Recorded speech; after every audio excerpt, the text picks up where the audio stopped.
springs in this one. Hey everyone, welcome back to another video. And yes, this is an actual layout update.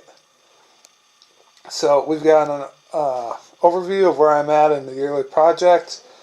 We've got some new rolling stock, as you can see, a locomotive project for Mr. Van Cleve to go over, as well as a couple an announcement concerning the National NMRA Convention in August. So as always, let's go ahead and get into it.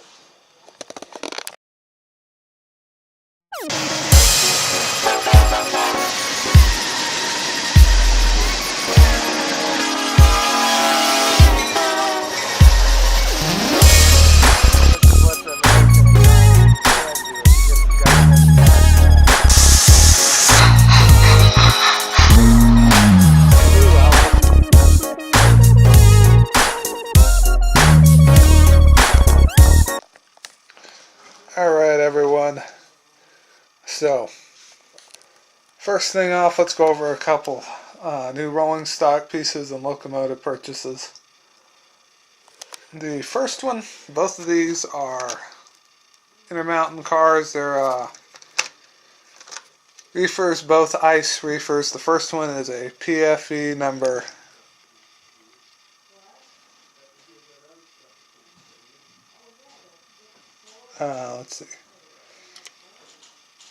43784 Pacific Fruit Express.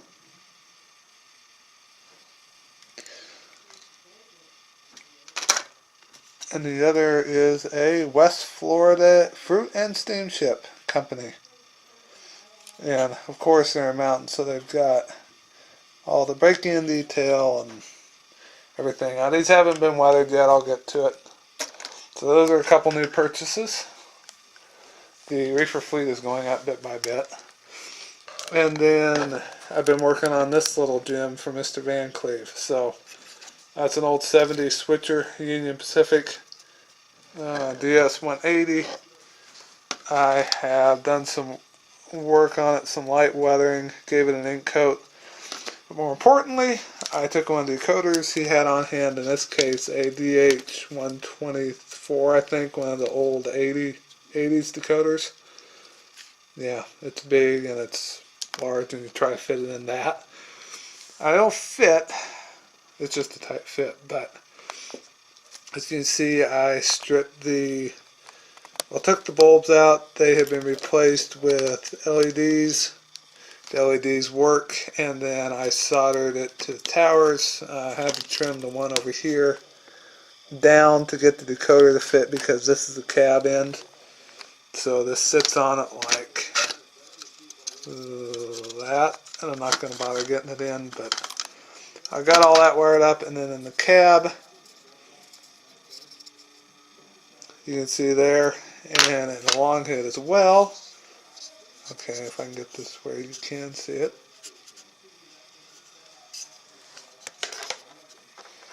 I put some pieces of brass tubing in there to guide the light. So, and then also well, you can't see it, but I chopped off the connector piece there, totally isolated the frame from the motor, painted the frame black, and then under here I put in a very, very thick layer of electrical insulation, liquid insulation tape, and then took a Dremel and ground all that in there down almost a 1/4 inch. So it is DCC now. But next time I go down to Jack's, we'll get the lighting programmed and everything. I'm kind of out of a programming track right now, but we'll take care of that.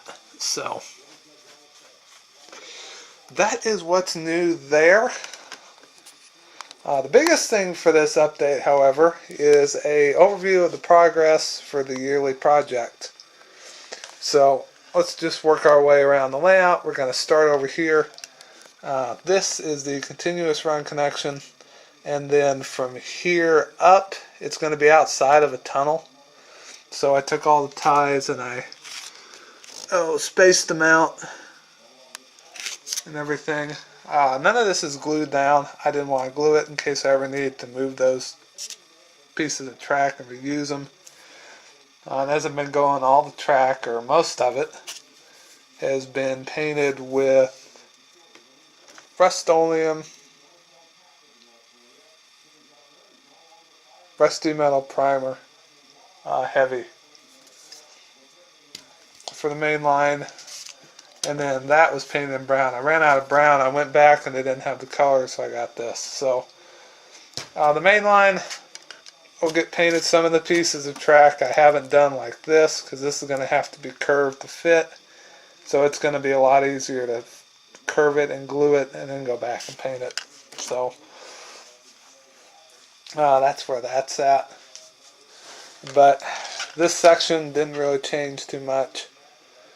The curved section there, and then coming down we get into the interlocking back here. So technically the engine terminal is here, so this is technically Logan Yard.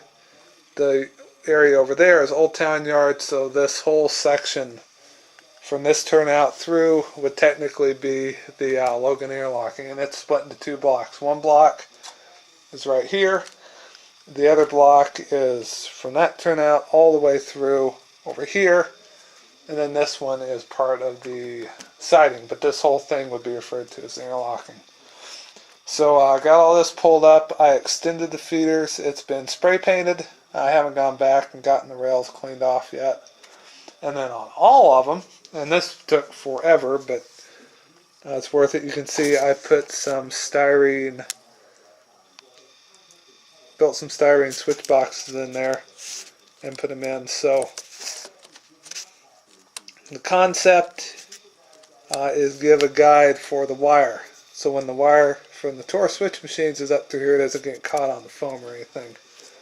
There's a couple places where you can't see that, but I can. That hole goes down too far, so I got to fill that in. But I can go back and do that later. So that's what has been done to this section. That turnout I still need to work on. I still need to do those. They're kind of last minute. Some of the last things. But the layout needed a cleanup. So moving on, over here we've got the inner siding and the outer siding. Again, this is flex track, so it's one of those things I couldn't really paint and then lay. So I'm going to have to come back, paint the foam, and then lay, and then spray paint it. The outer siding didn't need much work. All I had to do was glue this down. And then on the other side, I've got to, well, I'll show you that when I get there. But moving on around, so this is the inner siding. I've still got to go back and get the grade crossing pro sensors fixed. And then over here, this was a lot of work, but suffice it to say, I was going to put the Pico turnout in its original spot right there, but the radius was just too sharp, way too sharp. And it was the sharpness that was making my Mikado derail on this turnout, even though it's a Pico, and Picos are excellent.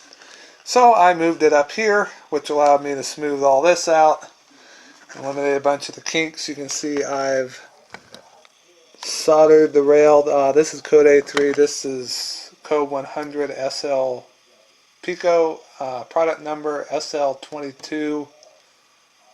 It's set track, code 100 left hand medium radius. So as you can see, I got the hole below it drilled out. I'm pretty sure that'll be fine. But moved it up, and what I did for these, it's two different rails, so I took my Atlas track saw, cut a groove in the tie right there, and then I flattened it on the code A3 side and soldered the code A3 to it, and then came back and touched it up with a file. So the end product, the height, the rails are at the same height, and I did the same thing on there and on there. And then here I pulled a little trick I read about with microengineering turnouts. I trimmed the connector ties right there, and I kind of pulled this leg out and got a little more straightened. We'll put it that way. But so that's what's doing with that. The track comes up. It basically ends right there. The plan. Oh, come on, you. Sorry about that. The plan originally, I was going to peel all this up and do the feeder extensions and everything. And I thought, no, these turnouts don't bind up the throw rods, haven't been a problem. It works, and I don't want to touch it. So I'm just going to have to go back, peel up all the ballast around it, and get it spray painted, recolored and everything. So that's going to be a project, but the wiring, all that's going to be under the table, and the spray painting, it can wait. Right now, I want to get this up and running for, well, a friend of mine is moving out of town. I want to have him over before he leaves, so I have to have this going by early July, so not too much time. But and then those, of course, are the Pico turnouts. They're ready to go. That's a Walters two-way. And then we got our little connector track right there. This whole siding has to be spray painted, but like I said, I can put that off. Yeah, everything runs well. This right here has been the single biggest headache on the whole layout. It's fixed. You have to go real slow, which if you're switching, you'll go slow anyways. And you'll go slow anyways because this is all under yard limits. So, but still, it's fixed, and that's been one of the biggest blocks to operations down here. So that I'm going to leave. That can be one of the very, very, very last things. But it's on the bottom of the list of priorities right now. So that's where I am. So basically, I've pretty much done everything up here on the layout I can do, with the exception of the number 4 over there. And then I got to fix this spot on the outer siding, and then finish up this last bit on the inner, and get this situated in there, because this there's the joint right there. As you can see, that's all I'm missing. So I'm probably going to have to cut the track back here and do a new section. Annoying, yes, but it's necessary, so it needed to be done. So that's where I am. That's what's coming up with that. The layout, it's a long needed improvement that is happening. But so that's what's going on. As always, thank you so much for watching. I have the time-lapse construction videos coming.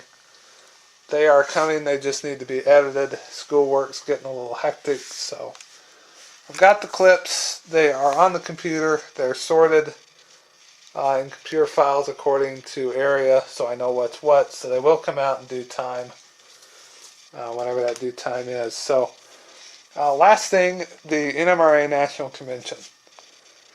I did some studying and thinking and some analyzing, and long story short, I just don't have the cash to do the whole convention. However, I do plan on doing the National Train Show at the end.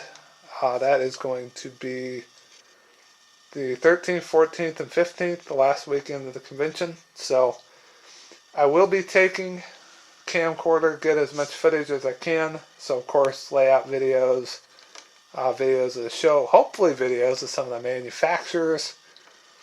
And if I run into somebody really cool, like, I don't know, Kim Patterson or Jim Hediger, yeah, that would be awesome. Hopefully that too. But and then plans for when I'm going to get there. pick up some turnouts and flex track for next year's project, but that's still down the road. Right now I want to get this up and done by July before Zach leaves, so we can have one last train running session. Alright everyone, that is going to do it. Thank you so much for watching, for staying with me, keeping up, and just dealing with my slowness, my rambleness, and my general whatever. So, don't forget to check out the novel on fanfiction.net. Check out my Google+, my Pinterest pages, Real Fan Photography, including a lot of the pictures I use in these updates. Comment, like, and hit that subscribe button. And when you hit that subscribe button, click the bell icon on there, and you will get notifications whenever I upload something. I don't really care about who subscribes. I like it. It's not the end of the world for me, but something about the number of subscribers is how YouTube determines what videos get put where in when you do searches, and the ranking and all that has a lot to do with the number of subscribers. So click the subscribe button. It helps you because it makes it easier for you to find videos and helps me, whatever. But no, comment, like. Thank you for watching. Everybody take care. God bless. Again, be looking for the time-lapse construction and the stuff from the train show in August. So, I will see everyone on the next video. And thank you for watching Goose in the Caboose Productions.